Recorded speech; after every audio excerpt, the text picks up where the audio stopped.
So when are we getting a Flurkin spin-off movie?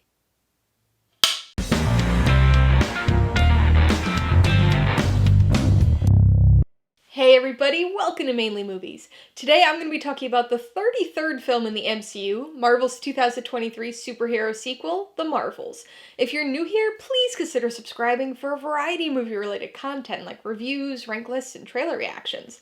All my reviews include a breakdown of the pros and cons, my rating, and subtailored film recommendations, so be sure to watch through to the end of this video for all of that extra content.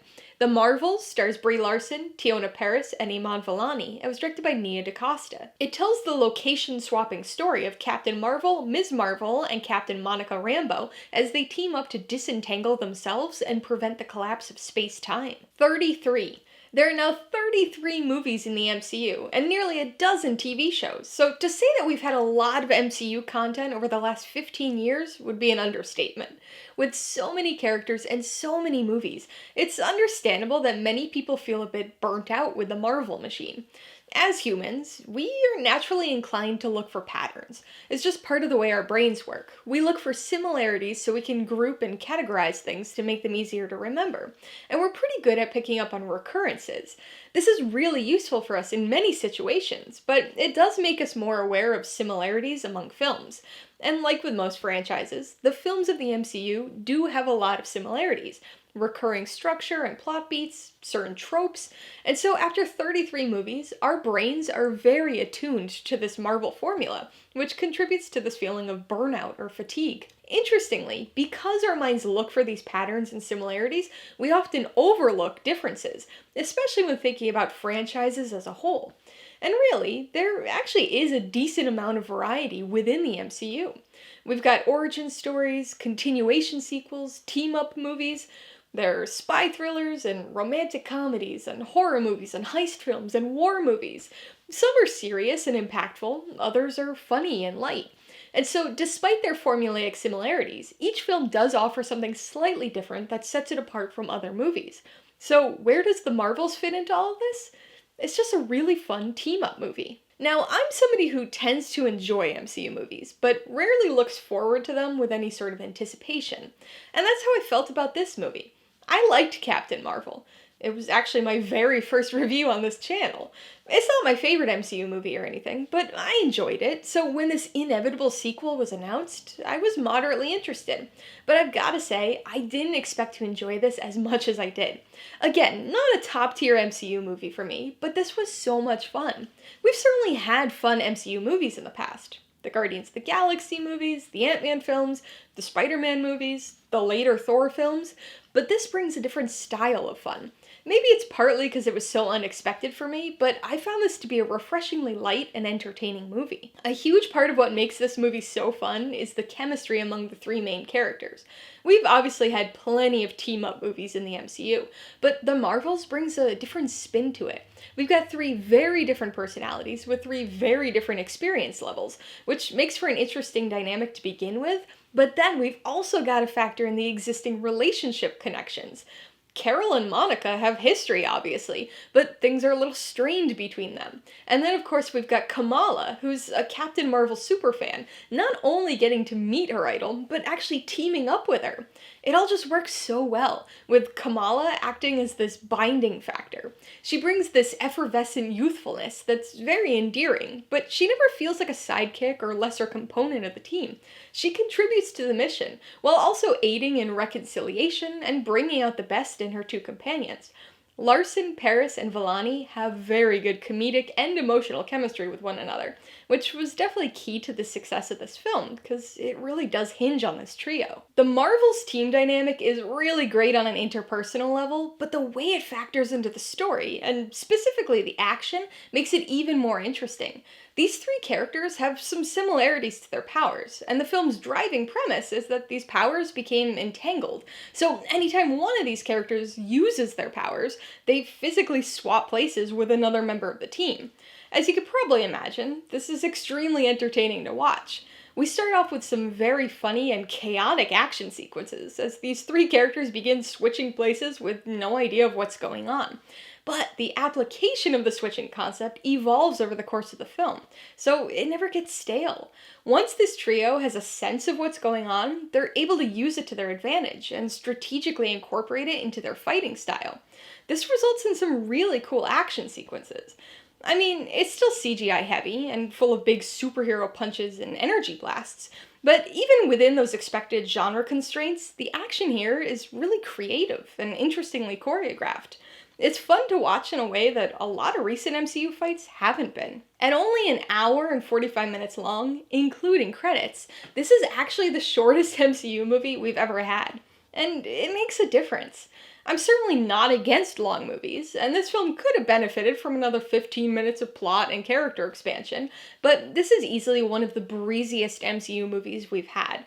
It's fast-paced. It never gets bogged down by anything. So even though it does have some heartfelt and semi-serious components to its plot, it's able to remain fun throughout. That being said, The Marvels does have some issues. The plot itself feels a little underdeveloped.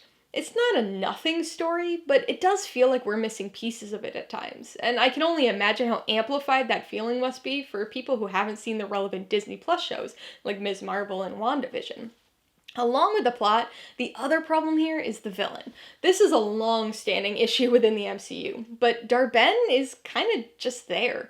Not bad, but also not memorable. There was potential there, with some sympathetic motivations and a revenge-tinged plight, but the film doesn't spend nearly enough time on her characterization.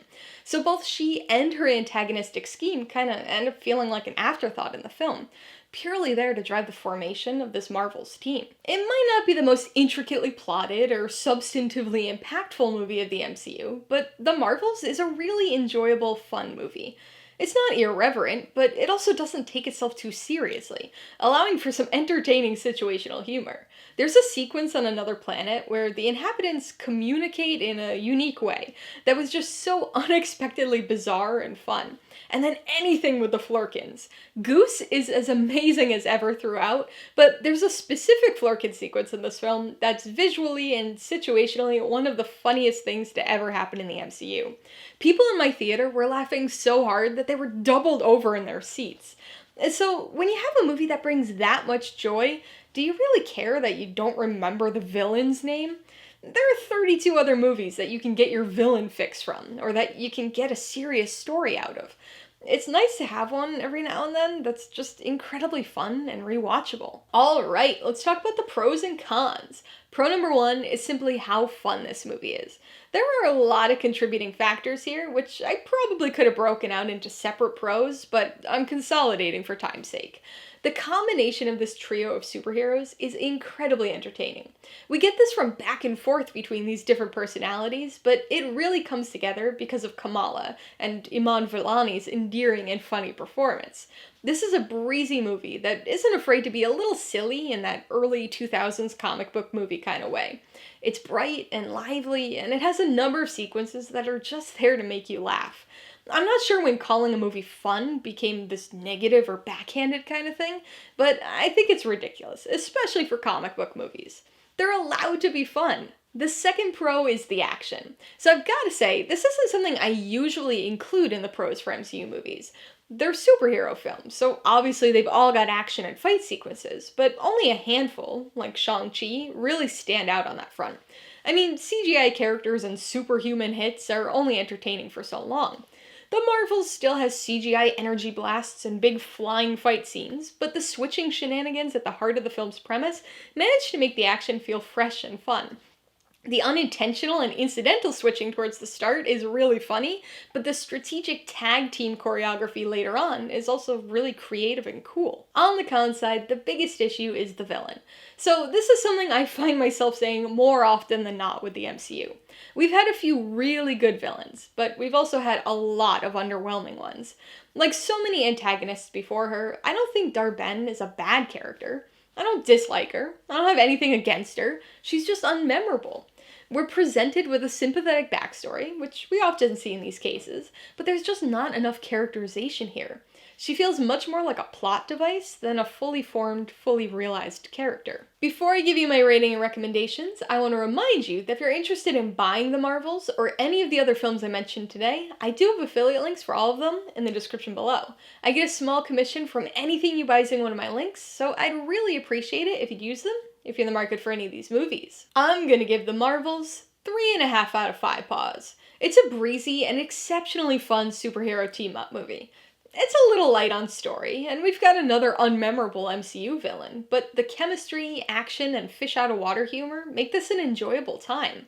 I actually wouldn't be surprised at all if I end up bumping this rating up a bit after a few rewatches. I would recommend The Marvels to people looking for a fun and light superhero movie. It's not pure fluff, but this is one of the more fun-forward entries in the MCU. If you liked Kamala Khan in Ms. Marvel, you're gonna like her even more here.